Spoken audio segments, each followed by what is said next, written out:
కాళేశ్వరం ప్రాజెక్టులో నేడు కీలక ఘట్టం ఆవిష్కృతం కానుంది. 6వ ప్యాకేజీలోని పంపుల పరీక్ష ఇవాళ్టి నుంచి ప్రారంభం కానుంది. ఇప్పటికే సర్జిపూల్లో చేరిన నీటిని పంపుల ద్వారా ఎత్తిపోసి పరీక్షించనున్నారు. ప్రాజెక్టు నిర్మాణ పనులపై ఎప్పటికప్పుడు ఆరా తీస్తున్న కేసీఆర్ అధికారులకు దిశానిర్దేశం చేస్తున్నారు.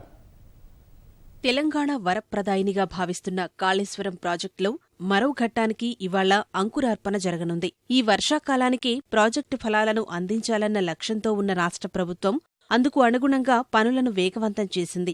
మేడిగడ్డ, అన్నారం, సుందిళ్ల ఆనకట్టలు, పంప్హౌస్ పనులు ఓవైపు తుది దశలో ఉండగా రెండో లింకులో సిద్ధమైన పంపుల ద్వారా నీటిని ఎత్తిపోసి వాటిని పరిరక్షించేందుకు రంగం సిద్ధం చేసింది.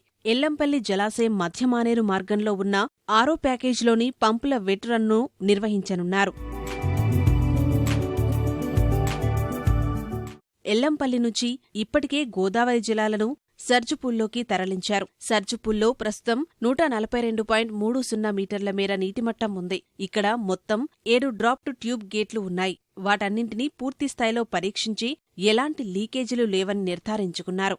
విశాఖ నుంచి వచ్చిన గజ ఈతగాళ్లు సర్జుపూల్లో ప్రత్యేక తనిఖీలు నిర్వహించారు. గతంలోనే పంపు డ్రైరన్ పూర్తిగాగా తాజాగా నీటిని ఎత్తిపోసి పంపుల వెట్రన్ చేపట్టనున్నారు.